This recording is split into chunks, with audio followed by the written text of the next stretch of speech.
Let's replace this rotted drive shaft. I've been neglecting this job for a long time, but I finally had the day off, so I figured why not take you guys along the way to show you how I replaced this drive shaft.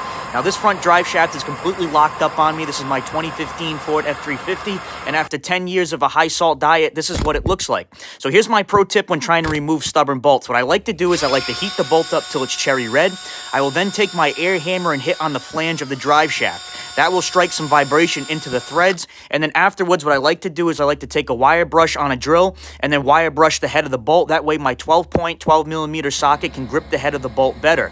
Afterwards, what I'll do is I'll shove a long pry bar in there and then basically use a pipe on the end of my ratchet and break free those bolts, and they broke free perfectly.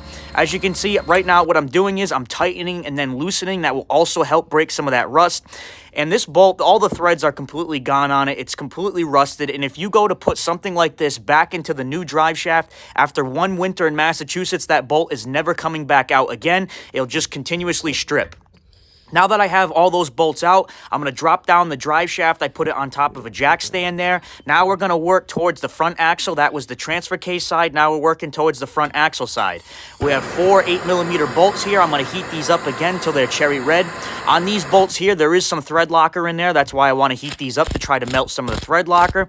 I was able to fit an impact in here, so I'm just going to impact all of those bolts out of there, and then we're going to take those little clips out. So now we have the drive shaft out. Take a look at how rotted and rusted this drive shaft is. Those 2 U-joints right there, you couldn't even see them when I was underneath the truck because of how rusted they were, but those were locked up, and the weight on the drive shaft is actually falling off as well.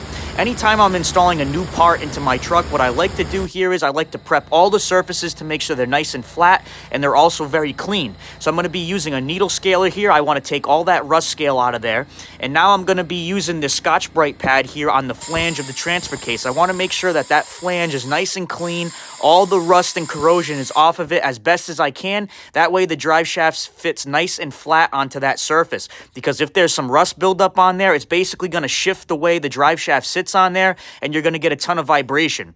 Here's another pro tip for you. I know a lot of guys down south are probably laughing at this, but this is my best method to prevent any rust. What I like to do is I like to coat anything that I touch in Never Seez once it's clean. That way it keeps all the rust off of it. The Never Seez clings to the surface, and it'll never fall off, and basically rust can't get in there and basically rot out the metal.